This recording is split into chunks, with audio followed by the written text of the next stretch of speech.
बच्चों, आज मैं आपको URTS 8 का डिस्कशन करने जा रहा हूँ। तो चलिए शुरू करते हैं क्वेश्चन नंबर 1 से। क्वेश्चन नंबर 1 में कह रहे हैं कॉपर डिस्क है। कॉपर मतलब कंडक्टिंग मटेरियल का डिस्क है। रेडियस दिया गया है, इसकी रेडियस हो गई बेटा 0.1 मीटर। इसका ओमेगा देखिए, ये फ्रीक्वेंसी दी गई है 20 रिवॉल्यूशन पर सेकेंड। तो 2 पाई एफ कर दो, तो 2 पाई इंटू 20, ये हो गया रेडियन पर सेकेंड। ठीक है, तो ये बेटा यहाँ पर 40 पाई हो गया radian per second. I think clear.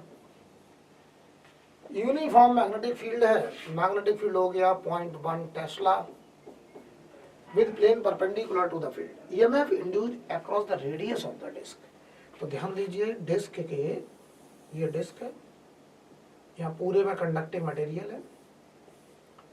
इस एक्सिस के अबाउट, इस एक्सिस के अबाउट ऐसे घुमाया जा रहा है।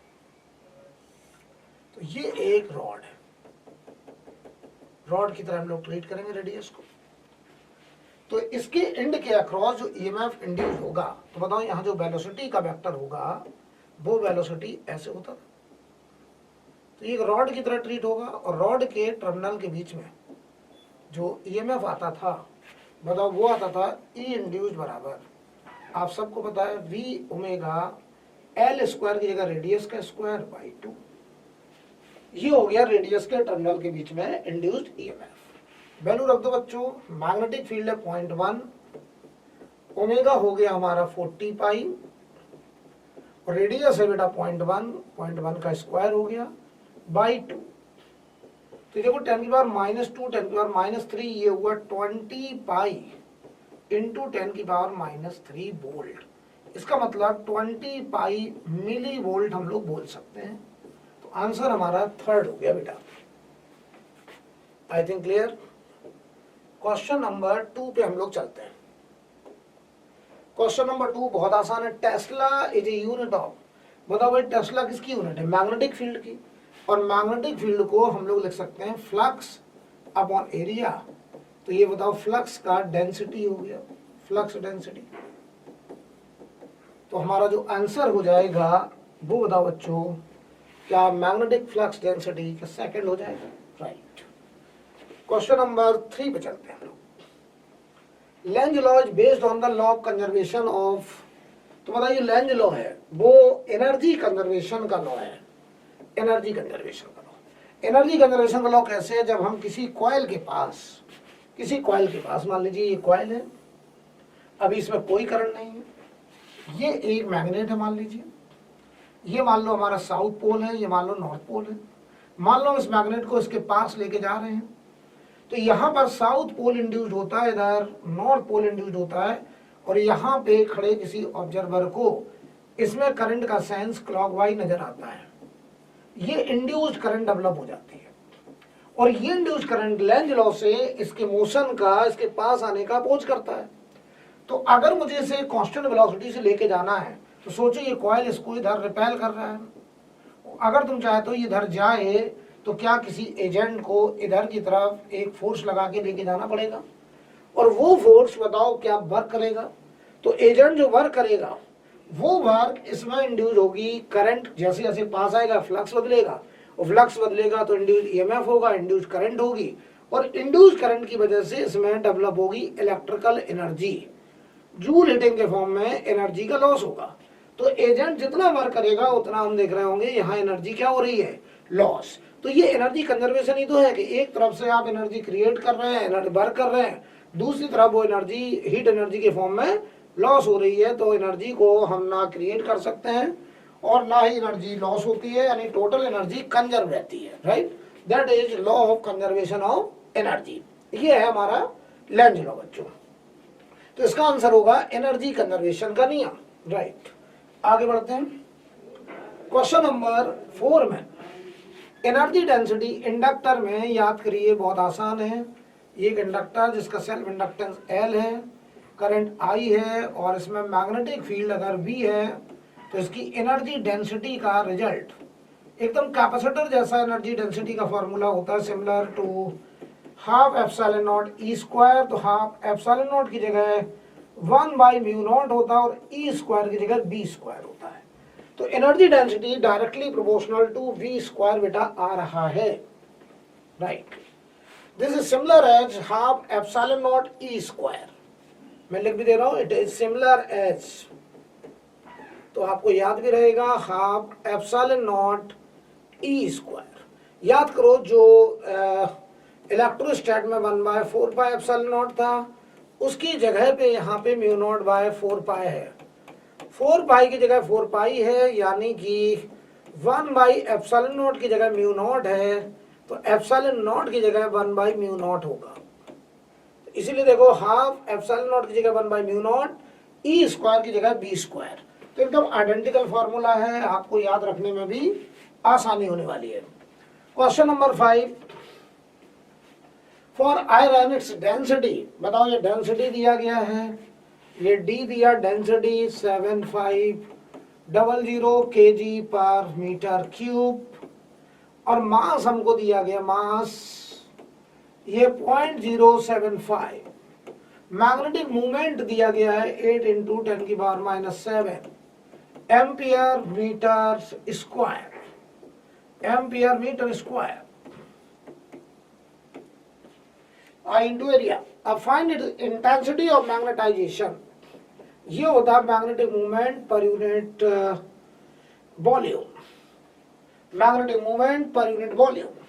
तो बताओ ये magnetic movement per unit volume को हम लिख सकते हैं मास अपॉन डेंसिटी। तो ये बताओ बन गया capital M into density upon mass, नीचे मास। तो मैग्नेटिक मूवमेंट हुआ 8 × 10⁻⁷ इंटू डेंसिटी हुआ बेटा 7500 अपॉन, और नीचे बताओ बच्चों मास हो गया 0.075।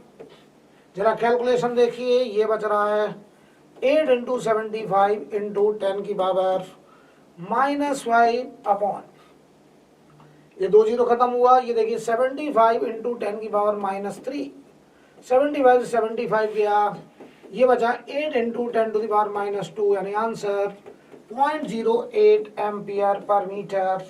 ये आ गया हमारा answer first. I think clear. Question number 6 देखो बच्चों, 6 नंबर में a cycle wheel of radius 0.5 meter is rotated with constant angular speed, omega भी दिया गया 10 radian per second, and magnetic field हमको दिया गया है 0.1 Tesla, which is perpendicular to the plane of the wheel. EMF generated between its center and the rim. Centre और circumference के बीच में कितना EMF इंड्यूस्ड होगा? तो ये हो गया हमारा V ओमेगा R²/2, राइट। तो V बताओ मैग्नेटिक फील्ड है 0.1, ओमेगा है हमारा 10 और रेडियस है 0.5 का स्क्वायर/2। तो आप जरा कैलकुलेशन करो बेटा, ये 0.1 हुआ, 0.1 से ये 10 चला गया, ठीक है, 0.1 से ये 10 चला गया। लो कैलकुलेशन थोड़ा आसान कर लेते हैं। ये पॉइंट यानी 25 × 10⁻²/2, तो यहाँ पे बताओ भाई, ये हमारा आंसर आ गया 12.5 × 10⁻², तो ये आ गया हमारा 0.125 वोल्ट, ये आंसर है बेटा सेकंड। चलिए क्वेश्चन नंबर 7 की तरफ चलते हैं। क्वेश्चन नंबर 7 में हमसे कहना है rod of length L rotate with angular velocity omega about its perpendicular bisector. लो भाई कितना आसान, ये एक रॉड है, इसके बाइसेक्टर के अबाउट इसको घुमाया जा रहा है, इधर भी लेंथ L है, इधर भी लेंथ L है, ठीक, हाफ हाफ लेंथ हो गई दोनों तरफ। अब सोचो जरा इसकी वेलोसिटी यहाँ पर, यहाँ पे वेलोसिटी, तो ये वेलोसिटी ऐसे होगी, ये वेलोसिटी, और ये वेलोसिटी ऐसे होगी, ऐसे होगी। तो जरा सोचो, अगर मैग्नेटिक फील्ड इनवर्ड है तो यहाँ पे प्लस, यहाँ माइनस, और फिर यहाँ प्लस, यहाँ माइनस।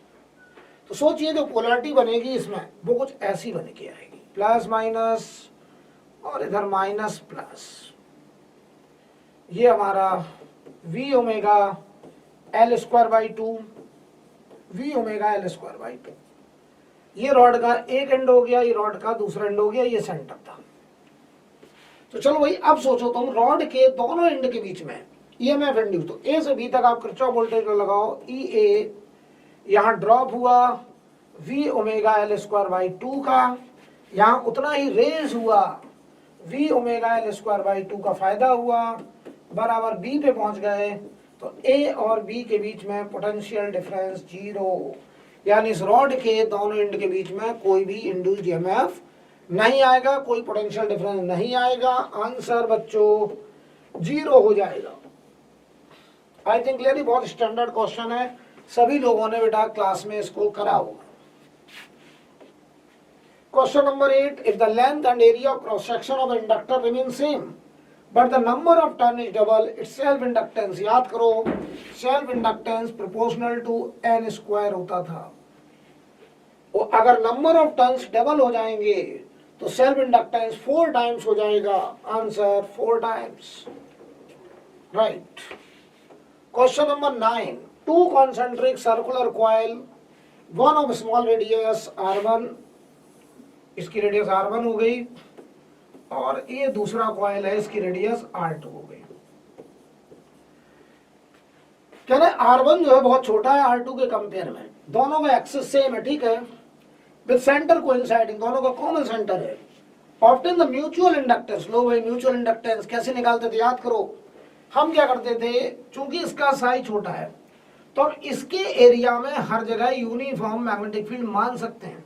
तो हम करते क्या थे, हम बड़ी वाली यानी बाहर वाली कॉइल में एक करंट बांधते थे, और इस करंट की वजह से छोटे वाले के एरिया में जितना सेंटर में मैग्नेटिक फील्ड होगा उतना ही मैग्नेटिक फील्ड हम पूरे एरिया में कांस्टेंट मानते हुए म्यूचुअल फ्लक्स लिखते थे।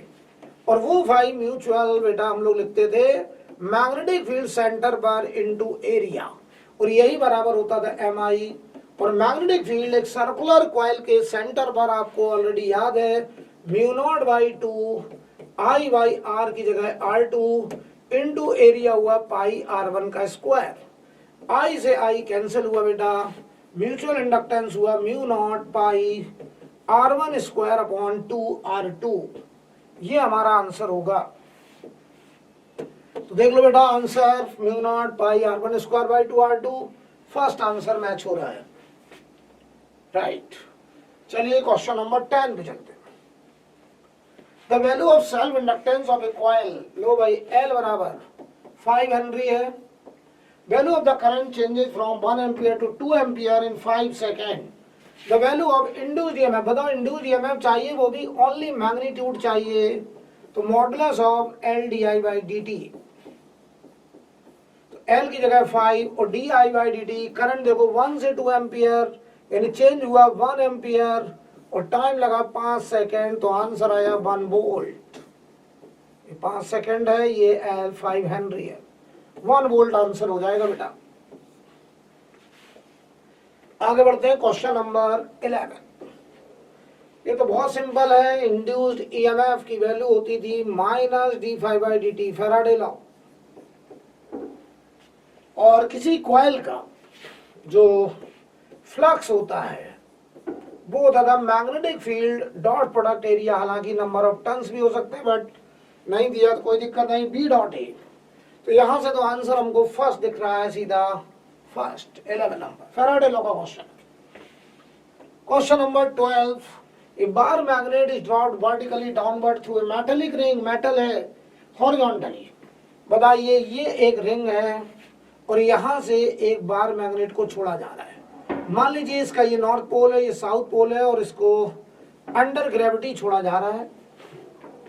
तो कह रहे हैं कि बताइए ये कितने एक्सेलरेशन से नीचे आएगा। तो खुद सोचो तुम कि जैसे ही नीचे आएगा तो इसका जो फ्लक्स होगा, इसका फ्लक्स का लिंकेज बढ़ने लगेगा, और फ्लक्स अगर बढ़ेगा तो फैराडे लॉ क्या कहता है कि उसमें इंड्यूस्ड ईएमएफ होगा, इंड्यूस्ड करंट होगा। और लेंज लॉ कहता है कि इंड्यूस्ड करंट ऐसा होगा ताकि फ्लक्स के बदलने का अपोज हो।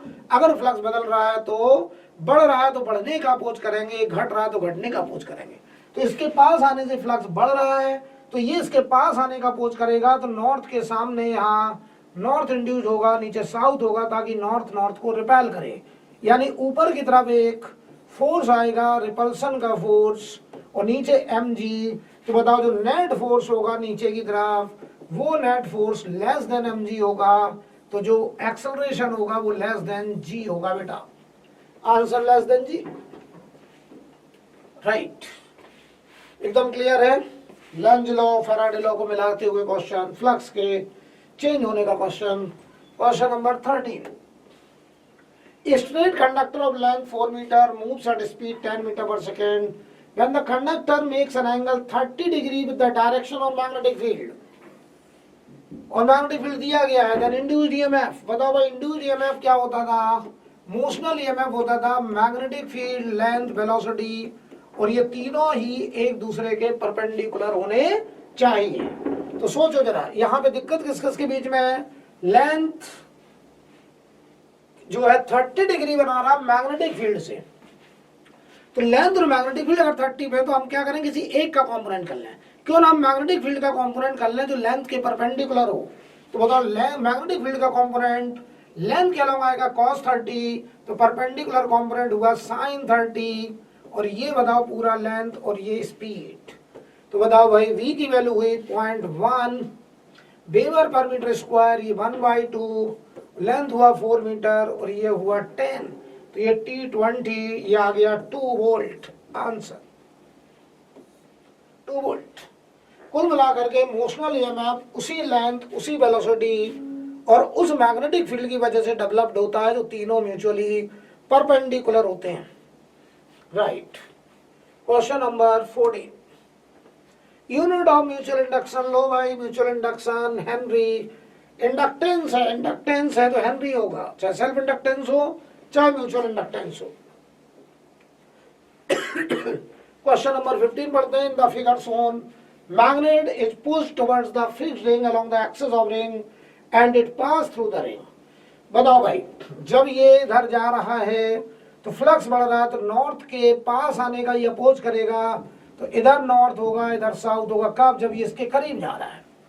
और जब ये मैग्नेट से दूर जाने लगेगा, तो सोचो ऐसे दूर जाएगा, ये नॉर्थ है ये साउथ है, दूर जा रहा है, तो अब फ्लक्स घटेगा, और फ्लक्स घटेगा तो घटने का अपोज करेगा, तो ये इसको अट्रैक्ट करेगा, तो साउथ को अट्रैक्ट करने के लिए इधर नॉर्थ होगा इधर साउथ होगा। आई थिंक क्लियर। तो सवाल पढ़ते हैं, आप ऑप्शन पढ़ते हैं। When magnet goes towards the ring, ये वाला फोटो फेस बी पर क्या साउथ पोल होगा? गलत, नॉर्थ पोल होगा। पहला ऑप्शन गलत हो गया।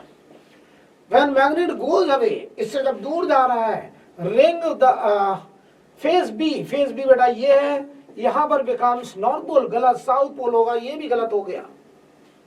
थर्ड ऑप्शन बोलो, when magnet goes away from the ring, ठीक है, अबे जा रहा है। फेस ए ये है और फेस बी ये है। फेस ए बिकम्स नॉर्थ, बिल्कुल सही। फेस बी बिकम्स साउथ, बिल्कुल सही। आंसर बेटे थर्ड हो जाएगा, थर्ड आंसर। आई थिंक क्लियर। तो ठीक है बच्चों, ये 15 क्वेश्चन मैंने करे, इसके आगे आकाश सर करते हैं। उम्मीद करता हूं आपका पेपर बहुत बढ़िया हुआ होगा।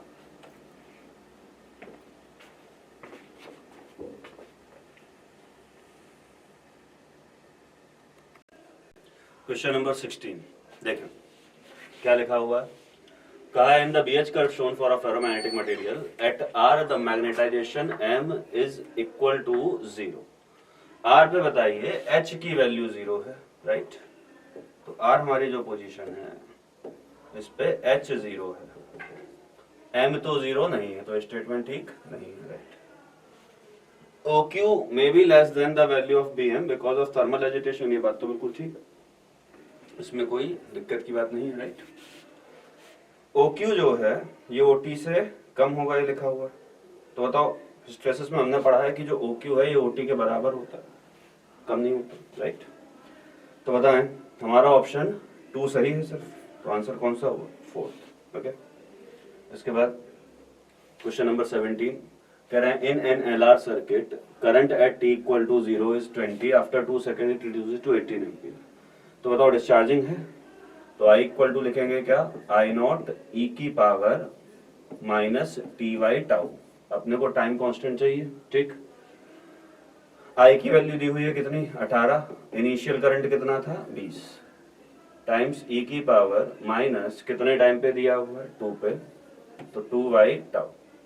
तो बताओ ये आ गया तुम्हारा 9/10 इक्वल टू ई की पावर माइनस 2/टाउ, दोनों तरफ लॉग ले लें तो आ जाएगा ln of 9/10 equal to ln of e की पावर माइनस 2/टाउ।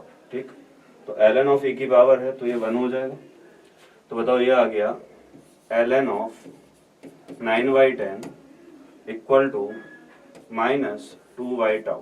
ओके, तो बताओ ln ऑफ 10/9 इक्वल टू आ गया टाउ/2। ओके, इक्वल टू आ गया कितना 2/टाउ। ओके, तो बताओ यहां से टाउ की वैल्यू आ गई 2/ln 10/9। तो ऑप्शन कौन सा हो गया हमारे पास, तीसरा यहाँ पे बच्चों सही होता हुआ, राइट। क्वेश्चन नंबर 18 कह रहे हैं long conductor AB lies along the axis of a circular loop of radius or if current in the conductor AB varies at the rate of I ampere per second then induced EMF in the loop। तो बताओ भाई, जो current है इस current के कारण जो field lines आएंगी, ये फील्ड लाइंस ऐसे आएंगी कॉन्सेंट्रिक।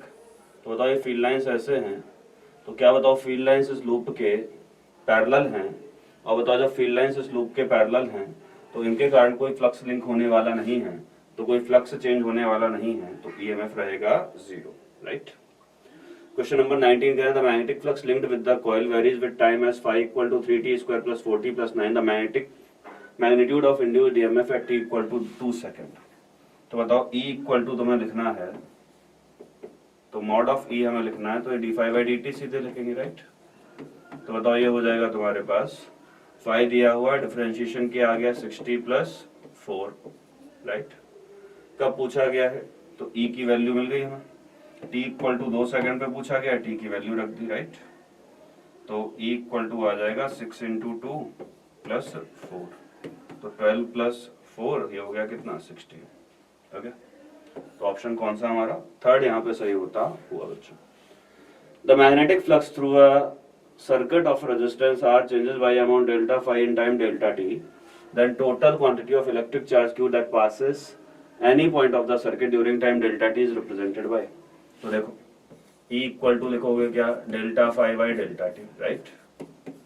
करंट क्या लिखोगे delta phi by delta T into इसी को R से डिवाइड कर दोगे, यस E/R। क्या बताओ I को लिखते हो डेल्टा Q जो कि चार्ज फ्लो हुआ, और चार्ज फ्लो हुआ कितना Q by delta T equal to आ गया delta phi by delta T into R, ये आपस में कैंसिल, तो Q की वैल्यू आ गई बच्चों delta phi by R, right. इसके बाद क्वेश्चन नंबर 21 कह रहे हैं two identical conductors P and Q are placed on two frictionless fixed conducting rail R and S in uniform magnetic field directed towards the plane। P is moved in the direction shown in figure with a constant speed। P को इस direction में move कराया, तो क्या बताओ ये area बढ़ेगा, तो ये जो एरिया है दिस एरिया विल इंक्रीज, तो एरिया इंक्रीज करेगा तो फ्लक्स इंक्रीज करेगा, राइट। तो इस बढ़ते हुए फ्लक्स का अपोज करना चाहेगा, तो बढ़ते हुए फ्लक्स का अपोज कब होगा जब एरिया को कम किया जाए। तो क्या बताओ ये Q भी जाना चाहेगा इधर, तो Q जो है P की तरफ मूव करेगा, यानी ऑप्शन 1 हमारा सही होगा, राइट।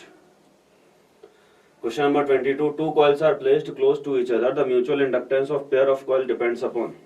तो बताओ म्यूचुअल इंडक्टेंस जो है डिपेंड करेगा किस किस पे, तो आप कहेंगे सर म्यूचुअल इंडक्टेंस डिपेंड करता है ओरिएंटेशन पे, यानी जो दो कॉइल्स हैं वो दो कॉइल्स कहाँ पे रखी हुई हैं और उनके बीच एंगल कितना है, राइट। यानी एरिया वेक्टर और मैग्नेटिक फील्ड के बीच एंगल कितना है, तो relative position and orientation of two coils होना चाहिए। क्या बताइए करंट जिस रेट से चेंज कर रही है उस पे मैग्नेटिक जो म्यूचुअल इंडक्शन है वो डिपेंड नहीं करता, फ्लक्स करेगा, yes. phi equal to mi लिखते थे, E इक्वल टू लिखते थे m di/dt minus times material of wires of the coil, current in the two coils, right. तो relative position and orientation of the two coil is the suitable answer, right. Now question number 23 कह रहे हैं bar magnet is hung by a thin cotton thread in a uniform horizontal magnetic field and is in equilibrium state The energy required to rotate it by 60 degrees W. Now the torque required to keep the magnet in this new position is, okay? Torque required to keep the magnet in this new position. तो देखें भाई, W equal to क्या लिखोगे? U final minus U initial. U होता है minus M B cos theta, तो U final हो जाएगा minus M B cos 60. U initial हो जाएगा माइनस एम बी, क्योंकि इनिशियल एंगल कितना था? 0. ठीक, तो बताएं, ये हो जाएगा तुम्हारे पास एम बी बाई 2, ये हो गया W, तो एम बी हो गया W into 2, right. Torque equal to लिखोगे tau equal to M B sine theta, right. तो टाउ इक्वल एम बी कितना हो गया भाई? 2W sign 60, right. तो साइन 60 की वैल्यू √3/2, तो ये आ गया √3W. तो ऑप्शन तुम्हारा कौन सा? तीसरा यहाँ पे सही होता है, राइट. क्वेश्चन नंबर 24 कह रहे हैं electron is passing near a ring and approaches the ring, then direction of induced current in the ring is. तो इलेक्ट्रॉन इधर है, तो बताओ इसके कारण करंट को इधर मान लो, राइट. जैसे इलेक्ट्रॉन पास जाता जाएगा, अप्रोच कर रहा है, ठीक है. तो ये सवाल में लिखा हुआ है कि इलेक्ट्रॉन अगर अप्रोच कर रहा है तो इलेक्ट्रॉन की जैसे जैसे दूरी कम होती जाएगी वैसे वैसे मैग्नेटिक फील्ड बढ़ती जाएगी. तो मैग्नेटिक फील्ड यहाँ पे इलेक्ट्रॉन के कारण कहाँ है? अंदर.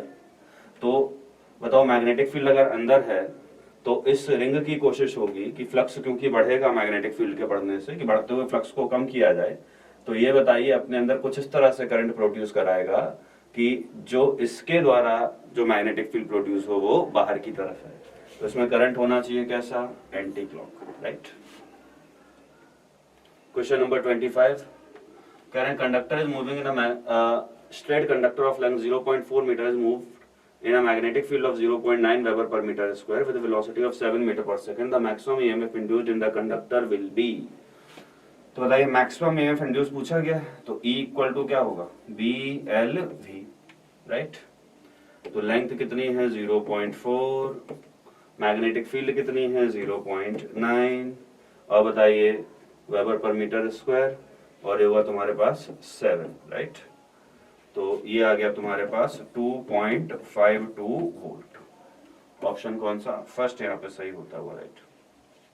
क्वेश्चन नंबर 26 कह रहे हैं coil of 100 turns having an average area of 100 centimetre square for each turn is held in a uniform magnetic field of 50 gauss. The direction of field being at the right angle to the plane of coil. If the field is removed in 0.01 second then average EMF induced in the coil is. Okay, तो average EMF induce क्या लिखेंगे? Delta phi by delta T. Okay, delta phi कितना हो गया? तो क्या कहा गया? डेल्टा फाई लिखोगे, बताओ, फाइनल माइनस इनिशियल, और इनिशियली तुमने हटा लिया है. ओके, तो बताएं change in flux upon delta T कितना? 0.01. तो डेल्टा टी है, तो लिखे भाई कितना चेंज हुआ? फाइनल 0 हुआ. तो लिखेंगे क्या? चेंज एरिया कितना? 100. ओके, 100 टर्न्स है तो नंबर ऑफ टर्न्स 100 हुए. एक टर्न का एरिया 100 सेंटीमीटर स्क्वायर, तो 100 इंटू 10⁻⁻⁴ मीटर स्क्वायर, राइट. और बताइए जो मैग्नेटिक फील्ड है वो 50 गॉस, तो 50 इंटू 10⁻⁻⁴. ओके, अपॉन ये आ गया डेल्टा टी, और डेल्टा टी हो गया तुम्हारा 0.01. ओके, 10⁻⁻⁴ से कैंसिल होता हुआ ये बचा, और बताओ ये 0.01, तो 0.01 को हम लिख सकते हैं क्या? 1 इंटू 10⁻⁻². ओके, तो बताओ ये हो गया तुम्हारे पास 50 into 10⁻², that is 0.5 volt. Option तुम्हारा यहाँ पे बच्चों पहला सही होता हो, राइट. कह रहे हैं the mutual inductance between a primary and secondary circuit is 0.5 henry. The resistance of primary and secondary circuit are 20 and 5 ohm respectively. To generate a current of 0.4 ampere in the secondary, current in the primary must be changed at the rate of. तो phi equal to तुम लिखोगे क्या? m into आई. E जो है secondary में जो generate होगा वो लिखोगे क्या? m di/dt. ठीक, di/dt किसका? प्राइमरी का. E इंड्यूस लिखा है, तो इंड्यूस क्या लिखोगे? I into R. तो इसमें तुम्हें कितने की करंट जनरेट करानी है? 0.4 की. इसमें रेजिस्टेंस कितने का है? 5 का, राइट. इक्वल टू m दिया है तुम्हें कितना? 0.5 हेनरी. इंटू di/dt प्राइमरी में। तो बताओ ये हो गया 10, तो ये हो गया 4, तो di/dt कितना आएगा भाई 4 एम्पियर पर सेकेंड, यानी ऑप्शन कौन सा फर्स्ट यहाँ पे सही होता होगा बच्चों। When two coaxial coils having same current in same direction are brought to each other, then the value of current in both coils। तो बताओ एक कॉइल ए है, एक कॉइल ए है, दोनों में सेम सेंस में करंट जा रहा है। तो बताओ दोनों में सेम सेंस में अगर करंट जा रहा है तो इसका बनेगा यहाँ नॉर्थ, इसका बनेगा यहाँ साउथ, राइट। इसका बनेगा यहाँ नॉर्थ, इसका बनेगा यहाँ साउथ, ओके। तो बताओ जब इन दोनों को एक दूसरे के पास लाया जाएगा तो इनका एक दूसरे से लिंक्ड फ्लक्स बढ़ेगा। जब लिंक्ड फ्लक्स बढ़ेगा तो उस बढ़ते हुए फ्लक्स का अपोज करने की कोशिश की जाएगी, राइट। तो जब बढ़ते हुए फ्लक्स का अपोज करने की कोशिश की जाएगी तो जो इंड्यूस्ड करंट होगी वो इंड्यूस्ड करंट क्या बताइए अपोजिट डायरेक्शन में डेवलप होगी। तो बताओ इंड्यूस्ड करंट अपोजिट डायरेक्शन में डेवलप होगी, तो बताओ नेट करंट जो है वो कम हुई होगी, okay. Question number 29, which of the following is not a diamagnetic material. तो बताइए इनमें से बिस्मथ, कॉपर, नाइट्रोजन और सोडियम में से सोडियम एक डायमैग्नेटिक मटेरियल नहीं है, नाइट्रोजन, कॉपर तो है, okay. When north pole of a bar magnet points toward the south and south pole towards the north, the null points are at। तो देखें भाई ये तुम्हारी बार मैग्नेट है, ये तुम्हारा नॉर्थ पोल, ये तुम्हारी नॉर्थ डायरेक्शन हो गई, ये साउथ हो गई, ठीक है। ये अर्थ की मैग्नेटिक फील्ड, नॉर्थ पोल को इधर रखा है, साउथ पोल को इधर रखा है। तो बताओ इसके कारण जो मैग्नेटिक फील्ड आएगी वो मैग्नेटिक फील्ड क्या बताएं इस डायरेक्शन में होने वाली है। जब मैग्नेटिक फील्ड यहाँ इस डायरेक्शन में होगी इस तरह से स्प्रेड करेंगी फील्ड लाइंस। तो आपसे नल पॉइंट पूछा गया है, तो नल पॉइंट का मतलब जहाँ पे अर्थ की मैग्नेटिक फील्ड और इसकी मैग्नेटिक फील्ड के कारण इफेक्ट जो है जीरो होगी। तो अर्थ की मैग्नेटिक फील्ड साउथ से नॉर्थ यहाँ हुई, बताइए, और ये नॉर्थ से साउथ, तो बताएं क्या यहाँ पे ये जो है नल पॉइंट इस सेंटर पे कहीं आएगा, राइट। तो नल पॉइंट जो है वो नल पॉइंट इस लाइन पे कहीं आएगा, और यही लाइन क्या है मैग्नेटिक एक्सिस। तो आंसर क्या हो गया फर्स्ट, ओके। Thank you.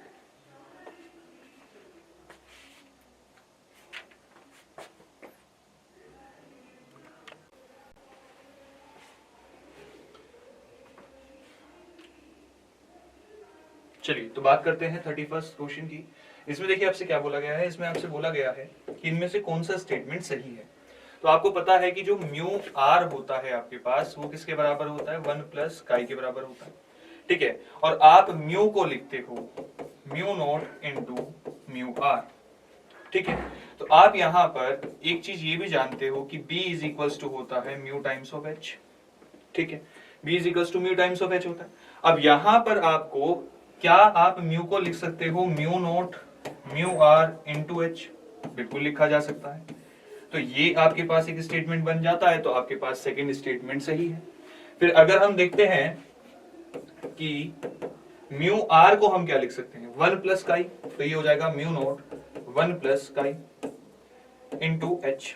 तो यानी कि आपके पास ये स्टेटमेंट भी लिखा जा सकता है। इसका मतलब सेकंड और फर्स्ट दोनों ही सही है। तो अगर सेकंड और फर्स्ट दोनों ही सही है इसका मतलब क्या होगा फोर्थ ऑप्शन आपके पास सही हो जाएगा। अगला देखिए आपसे बोला गया है कि परमानेंट मैग्नेट की इनमें से कौन सी प्रॉपर्टी होती है। तो आपको पता है कि अगर एक मैग्नेट आपने बनाई है तो क्या होना चाहिए, उस मैग्नेट की हाई रिटेंटिविटी होनी चाहिए कि वो अपना जो मैग्नेटिक फील्ड है वो बनाए रखे काफी लंबे समय तक, ठीक है। और दूसरा ये है कि उसको डीमैग्नेटाइज करने के लिए हमें हाई मैग्नेटिक फील्ड उस पर लगाना पड़े, एक्सटर्नल वाला, ठीक है। अब ऐसा ना हो कि एक छोटी सी मैग्नेट आपने बार मैग्नेट बनाई, ये आपके पास बार मैग्नेट है, ठीक है। अब उस मैग्नेट का आपने एक्सटर्नल फील्ड में उसको ले जाके रखा। अब जैसे एक्सटर्नल फील्ड में लेकर गए और उसने अपना मैग्नेटिक प्रॉपर्टी जो है वो लूज कर दी, तो क्या हुआ आपके लिए तो ये मैग्नेट बेकार हो गई, ठीक है। ऐसा नहीं होना चाहिए। होना क्या चाहिए कि आप उसको जितना हो सके ज्यादा मैग्नेटिक फील्ड में भी लेके जाए, फिर भी वो अपनी मैग्नेटिक प्रॉपर्टी को लूज ना करे, खत्म ना हो जाए। तो इसलिए फोर्थ ऑप्शन आपके पास सही हो जाएगा। अगला देखिए इसमें आपसे बोला गया है हिस्टेरेसिस लूप के अंदर, साइकिल के अंदर जो वैल्यू होती है एच की, जो जरूरत है एच की, जो वैल्यू की जरूरत है हमें, ठीक है, to make the intensity of magnetization 0, ठीक है। तो उसको हम क्या बोलते हैं, तो इसको बोला जाता है कोरेसिव फोर्स। अगला देखिए इसमें आपसे बोला गया है कि इस ग्राफ के लिए आप ये बताइए कि कहां पर रिलेटिव परमिएबिलिटी ज्यादा है, कहां पर रिलेटिव परमिएबिलिटी ज्यादा है। तो आपको पता है B इज इक्वल टू क्या होता है, म्यू इंटू एच होता है, ठीक है। तो अगर हम बात कर रहे हैं रिलेटिव परमिएबिलिटी की, ठीक है, रिलेटिव परमिएबिलिटी की अगर हम बात कर रहे हैं तो हमें ये वैल्यू ज्यादा करनी पड़ेगी, ठीक है, क्योंकि आपके पास एक फॉर्मूला ये भी बनता है B is equal to mu naught mu R into H, ठीक है। आपको रिलेटिव परमिएबिलिटी बताना है तो आप ये देख लीजिए कि आपकी इसकी वैल्यू सबसे ज्यादा कहां आ रही है, और इसकी वैल्यू ज्यादा वहीं होगी। अगर आप म्यू को देखेंगे तो ये आएगा B अपॉन एच। इसका मतलब B और H के ग्राफ में अगर आप स्लोप को देखें तो वो म्यू की वैल्यू को डिनोट करने वाला है, ठीक है। तो यहां पर स्लोप सबसे ज्यादा कहां है भैया, यहां तो स्लोप आपका कम होगा, यहां भी कम होगा, सबसे ज्यादा स्लोप आपको दिख रहा है तो पॉइंट Q पर ही दिखाई दे रहा है। तो इसलिए आपके पास जो सेकंड ऑप्शन है वो सही हो जाएगा। अगला देखिए, इसमें बोला गया है if magnetic dipole moment of an atom of diamagnetic material और पैरामैग्नेटिक मटेरियल है और फेरोमैग्नेटिक मटेरियल है, तो इनमें से कौन सी स्टेटमेंट सही हो जाएगा। तो आपको इस बात का पता है कि म्यू डी जो होता है वो आपका 0 होता है और म्यू पी जो है वो नॉन जीरो होता है। तो आपके पास जो स्टेटमेंट सेकंड है वही सही होगा। इस वाले स्टेटमेंट में आप देखें तो यहां पर म्यू डी की वैल्यू क्या दी गई है, नॉन जीरो यहां पर दी गई है, जबकि ऐसा नहीं होता है, ठीक है। अगला देखिए, magnetic needle is kept in a non uniform magnetic field it experiences. अब देखिए, जब भी एक मैग्नेटिक निडल को नॉन यूनिफॉर्म मैग्नेटिक फील्ड में रखा जाएगा, मान लो ये निडल है, ठीक है, यहां पर मैग्नेटिक फील्ड अलग है, यहां पर मैग्नेटिक फील्ड अलग है, तो यहां जो मैग्नेटिक फोर्स इसके ऊपर लगेगी और जो यहां लगेगी वो दोनों अलग अलग होंगी, तो फोर्सेस भी अलग होंगी, उनका मैग्नीट्यूड भी अलग होगा। मैग्नीट्यूड अगर अलग होगा, आप F1 और F2 दोनों को इक्वल नहीं बता सकते हो, ठीक है। अब अगर इनको आप इक्वल नहीं बता सकते हो, इसका मतलब क्या हुआ कि इसके ऊपर नेट फोर्स होगी। अगर नेट फोर्स इसके ऊपर होगी, ठीक है, फिर हम ये भी देखेंगे कि अगर इसके ऊपर फोर्स लग रही है यहां पर और यहां पर, तो दोनों की फोर्स की वजह से एक कपल आपको मिल सकता है, ठीक है। दो फोर्सेस का आपको यहां पर एक टॉर्क मिल सकता है, दो फोर्सेस की वजह से एक टॉर्क आपको यहां पर मिल सकता है। तो इसका मतलब आपका टॉर्क भी नॉन जीरो हो सकता है और फोर्स भी नॉन जीरो होगी, ठीक है, नेट फोर्स जो होगी, ठीक है। तो आपके पास आगे देखिए, इस क्वेश्चन में आपसे बोला गया है कि एक क्यूब है, अगर वो ऐसे जगह पर प्लेस है जहां पर मैग्नेटिक इंटेंसिटी कितनी है, B है, आपको क्या बताना है, मैग्नेटिक फ्लक्स बताना है जो उससे निकल रहा होगा, जो बाहर निकल रहा होगा, सिर्फ उसी फ्लक्स के बारे में बताना है। तो अगर यहां से मैग्नेटिक फील्ड इंटेंसिटी B है और इसका एरिया कितना होगा भैया, इसका एरिया आपके पास होने वाला है, यहां पर अगर साइड जो है इसकी वो A है, इसकी साइड क्या है, A है, तो यहां पर इसका एरिया क्या हो जाएगा, इसका एरिया हो जाएगा A स्क्वायर, ये एरिया होगा, ठीक है। और जब आप बात करते हो फ्लक्स की, तो फ्लक्स क्या होता है, B इंटू ए, तो B इंटू ए स्क्वायर। अब क्योंकि आपसे पूछा गया है आउट गोइंग फ्लक्स के बारे में बताओ, तो आप क्या आंसर करोगे कि ये होगा आपके पास B A स्क्वायर, क्या होगा, B A स्क्वायर। अगर पूछा जाता कि टोटल फ्लक्स इससे कितना होगा, अगर पूछा जाए टोटल फ्लक्स कितना होगा, तो वो 0 होगा, क्योंकि जितना एंटर करेगा उतना ही एग्जिट करेगा। अगला देखिए, magnetic susceptibility of a material, तो क्या बताता है, tells the strength of the magnet formed, नहीं, ये गलत हो जाएगा। Tells the strength of the magnetizing field, नहीं, ये भी गलत है, ठीक है। Tells the tendency of a material to get magnetized in the external magnetic field, ये बात बिल्कुल सही है, यही तो होती है ससेप्टेबिलिटी की डेफिनेशन। आगे बढ़े, इसमें आपसे बोला गया है the magnetic susceptibility of a material of the road is 499, मतलब काय की वैल्यू आपको मिल गई, ठीक है। परमेबिलिटी ये है आपके पास, और आपसे बोला गया है कि आपको बताना है find the permeability of the material of the road, ठीक है। तो आप यहां पर क्या करेंगे, आप देखिए, जब आप लिखते हो म्यू आर, तो ये क्या होगा 1 प्लस का, मतलब 1 प्लस 499, 500 आ गया, ठीक है। अगर आप बात करते हो किसकी, आपको क्या निकालना है, आपको इसमें निकालना है परमिएबिलिटी, तो म्यू की वैल्यू आपको निकालनी है। तो म्यू आपके पास क्या होगा, ये होगा mu naught into mu R. Mu naught की वैल्यू क्या होगी, ये होगी आपके पास 4 pi into 10 to the power minus के 7 इंटू 500, ठीक है। तो ये आपके पास आ जाएगा 20 मतलब 2000 into pi into 10 to the power minus 7। कोई ऑप्शन मैच कर रहा है? हाँ, सेकंड वाला ऑप्शन मैच करता हुआ नजर आ रहा है। 3 जीरो इधर चली जाएंगी तो ये होगा 2 pi into 10 to the power minus 4। तो यहां पर आपके पास जो सेकंड ऑप्शन है वो सही हो जाएगा। अगला देखिए, a circular loop of radius r carrying current I lies in xy plane with its center at the origin, ठीक है। The total magnetic flux through the xy plane, आप इसको ऐसे समझिए, ये आपके पास है वो xy plane, ये हो गया z, ठीक है। ये पॉजिटिव z मान लीजिए, ये पॉजिटिव x है और ये पॉजिटिव y मान लीजिए। यहां पर वो लूप रखा गया है, ठीक है, ये लूप है ऐसे कुछ रखा गया है। आपको क्या बताना है? आपको बताना है कि इससे टोटल मैग्नेटिक फ्लक्स कितना पास करेगा, इससे टोटल मैग्नेटिक फ्लक्स कितना पास करेगा और इसके अंदर जो करंट है, इस लूप के अंदर जो करंट है, ठीक है। एक काम करते हैं इसको, क्योंकि ये लूप है ना, तो आप इसको ऐसे ही डिनोट करिए। ये आपके पास लूप हो गया और ये आपके पास करंट हमने किसी एक डायरेक्शन में मान लिया कि इससे करंट जो है कुछ पास कर रहा होगा, क्लॉकवाइज या एंटी क्लॉकवाइज, जब आप ऊपर से देखोगे, ठीक है। अब जब इससे मैग्नेटिक फील्ड की हम बात करेंगे कि इससे मैग्नेटिक फील्ड कैसा जनरेट होगा और किस डायरेक्शन में होगा, तो आप देखेंगे कि जब हम ऐसे करंट को ले रहे हैं तो इससे जब मैं राइट हैंड थंब रूल लगाता हूं तो मैग्नेटिक फील्ड जो है मेरा वो पॉजिटिव z डायरेक्शन में मेरा निकल के आता है। मतलब जो मैग्नेटिक फील्ड की डायरेक्शन है वो आ रही है पॉजिटिव z की तरफ, ठीक है। क्योंकि जब आप इसको हाथों को ऐसे कर्ल करेंगे तो आपका जो मैग्नेटिक फील्ड है वो आएगा अपवर्ड डायरेक्शन में। तो मैग्नेटिक फील्ड ऊपर की तरफ आ रहा है, इसका मतलब इससे जो मैग्नेटिक फील्ड लाइंस पास करेंगे वो ऐसे कुछ करने वाली है, ऐसे करेंगे हर पॉइंट पर। अच्छा, जब आप इसको ऐसे ड्रॉ कर रहे हैं तो आपको एक चीज दिखाई देगी कि मैग्नेटिक फील्ड लाइंस जितनी इससे एग्जिट करेंगी उतनी ही इससे एंटर करेंगी। क्यों? क्योंकि मैग्नेटिक फील्ड लाइंस क्या करती हैं, एक क्लोज लूप फॉर्म करती हैं। तो क्लोज लूप जब यहां पर बनेगा तो यहां पर आपके जो मैग्नेटिक फ्लक्स जो इससे पास कर रहा है वो होगा जीरो, टोटल मैग्नेटिक फ्लक्स। कैसे?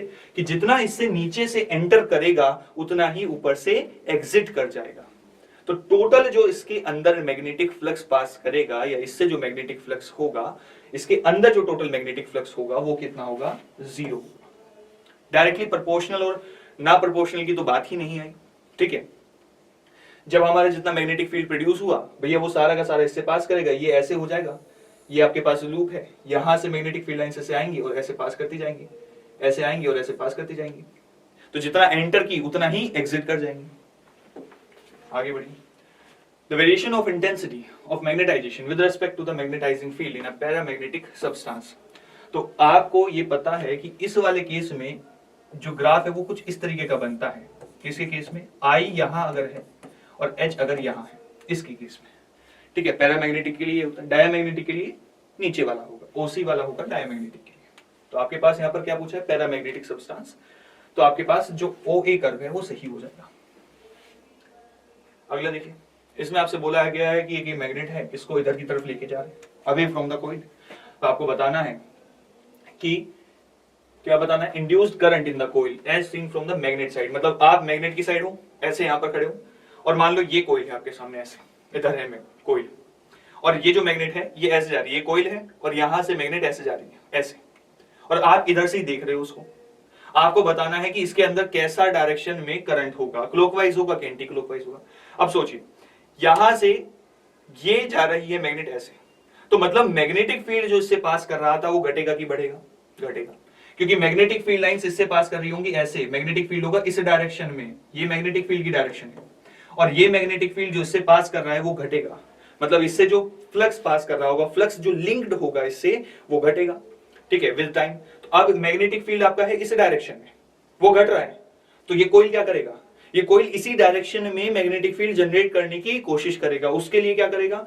इसके अंदर करंट फ्लो करेगा, ठीक है। करंट फ्लो कैसे करेगा? अब सोचो, आपको करना है मैग्नेटिक फील्ड इस डायरेक्शन में, ठीक है। मतलब मैग्नेटिक फील्ड ऐसे है ना, तो आपको मैग्नेटिक फील्ड इसी डायरेक्शन में जनरेट करवाना है। तो अगर इसमें होगा इस डायरेक्शन में, देखो मैंने ऐसे कर्ल किया उंगलियों को, तो तो मैग्नेटिक फील्ड कैसा आया, इधर आया, यहाँ तो हमें नहीं चाहिए, हमें चाहिए मैग्नेटिक फील्ड इस डायरेक्शन में। तो हम क्या करेंगे, हम इसको ऐसे कर्ल कराएंगे। अब देखो, अब जब आप इसको देखोगे तो ये देखो ये कौन सी डायरेक्शन आ रही है, ये डायरेक्शन आपके पास आ रही है क्लॉकवाइज के एंटी क्लॉकवाइज, ये आएगी आपके पास क्लॉकवाइज, ठीक है। तो ये डायरेक्शन आपके पास आ जाएगी क्लॉकवाइज, तो क्लॉकवाइज आपके पास यहाँ पर आंसर हो जाएगा। अगला देखिए, इसमें आपसे बोला गया है फाई की वैल्यू ऐसी कुछ दी गई है, 50 टर्न है उस कॉइल के अंदर, और आपको बताना है मैक्सिमम ईएमएफ कितना इंड्यूस होगा इसके अंदर, ठीक है। तो आप देखिए ई क्या होता है, माइनस का D phi by D T. Phi की वैल्यू कितनी है, ये है आपके पास, तो यहां पर आप लिखेंगे 0.02 कोस 100 pi T upon D T. 0.02 बाहर आ जाएगा, ठीक है। कोस को आप क्या लिखेंगे, कोस का जब डिफरेंशिएशन होगा तो क्या आएगा, साइन आएगा, क्या आएगा, साइन। अच्छा, जब इसका डिफरेंशिएशन करेंगे तो 100 पाई और बाहर आ जाएगा, इसका मतलब यहां पर आएगा 100 पाई, और यहां पर आएगा माइनस का, एक माइनस साइन बाहर पहले से ही लगा है, साइन 100 पाई टी, ठीक है, ऐसा कुछ होगा। जब आप इसको लिखेंगे तो माइनस माइनस क्या हो जाएगा, प्लस हो जाएगा, 0.02 into 100 pi into sine 100 pi T, ठीक है। अच्छा, ये क्या है, ये तो ईएमएफ जो जनरेट होगा वो होगा एक टर्न की वजह से। आपके पास कितने टर्न से, 50 टर्न से, तो जो टोटल होगा ईएमएफ वो कितना होगा, वो होगा 50 मल्टीप्लाई बाय दिस वैल्यू, तो ये हो जाएगा 0.02 into 100 pi sine 100 pi T. अब पूछे मैक्सिमम वैल्यू, इसकी क्या करनी है, मैक्सिमम वैल्यू आपको बतानी है। तो मैक्सिमम के लिए क्या जरूरी है, आपके पास इसकी वैल्यू 1 होना जरूरी है, क्योंकि यही तो है जो आपका इंटेंसिटी को घटाएगा या बढ़ाएगा, भाई इसी की वजह से तो चेंज होगा। तो आप यहां पर क्या करेंगे, ये लिख देंगे, इसकी जब आप मल्टीप्लाई करेंगे तो ये आपके पास हो जाएगा 1, कितना होगा 1 इंटू 100 इंटू पाई इंटू 1, इसकी वैल्यू आप ले रहे हैं 1 फॉर मैक्सिमम वैल्यू, इसके लिए ई मैक्स, ठीक है।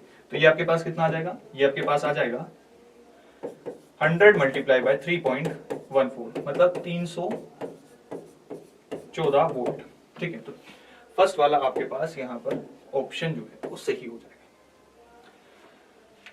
अगला आपसे पूछा है, a varying magnetic flux linking a coil is given by phi is equals to X T square.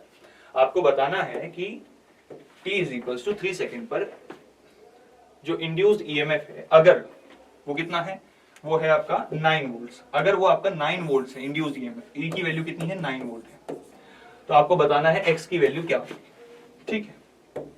तो देखिए फाई आपके पास है एक्स टी स्क्वायर, और ई आपके पास है 9 वोल्ट, ई की एक वैल्यू और पता है आपको क्या, माइनस का D phi by D T, ठीक है। क्योंकि आपको 9 वोल्ट दिया है, डायरेक्शन नहीं दी गई है, तो आप यहां पर भी प्लस साइन ले सकते हैं, क्योंकि यहां पर आपको क्या दिया गया है, ई मोड़ दिया गया है, ठीक।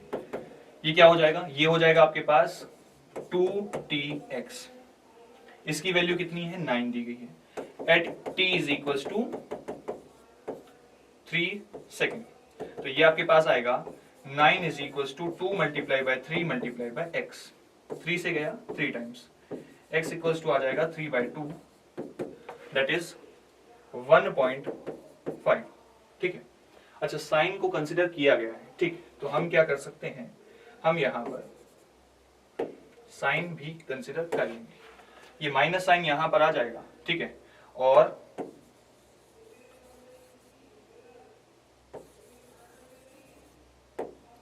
तो ये आपके पास आ जाएगा at t is equals to 3 second, क्या होगा, -9 is equals to 2 multiply by 3 multiply by x, 3 से गया 3 टाइम्स, तो x की वैल्यू कितनी आई, माइनस का 1.5। अच्छा, इसकी यूनिट अब कैसे लिखें, तो यूनिट के लिए सीधी सी बात है भाई, फाई क्या होता है आपके पास, फाई था एक्स टी स्क्वायर, ठीक है। तो x की यूनिट क्या होगी, फाई अपॉन टी स्क्वायर से निकल जाएगी। फाई की यूनिट क्या होती है, वेबर, इसकी यूनिट क्या होती है, सेकंड स्क्वायर हो जाएगी, तो क्या होगा, वेबर पर सेकंड स्क्वायर, सेकंड इनवर्स, ठीक। पावर क्या हो जाएगी, माइनस का 2 हो जाएगी, तो यहां पर आपके पास होगा फोर्थ ऑप्शन सही।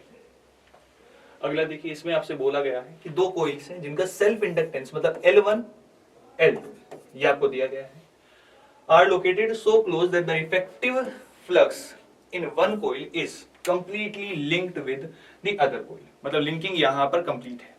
तो आप यहाँ पर डायरेक्टली m की वैल्यू क्या लिख सकते हो, under root of L1 into L2, क्योंकि आपसे म्यूचुअल इंडक्टेंस ही पूछा गया है। अब देखिए ये कितना होगा, 2 मिली एम्पियर है, 2 मिली हेनरी है, तो 2mH मल्टीप्लाई बाय 8mH, ठीक है। जब आप इसको सोल्व करेंगे तो अच्छा मिली हेनरी को भी हम कन्वर्ट करना चाहें तो कर लीजिए, अदरवाइज कोई जरूरत नहीं है। ये हो जाएगा आपके पास 16mH का स्क्वायर, तो क्या हो गया, ये आ गया आपके पास 4mH, ठीक है। तो यहां पर आपके पास थर्ड ऑप्शन जो है वो सही हो गया।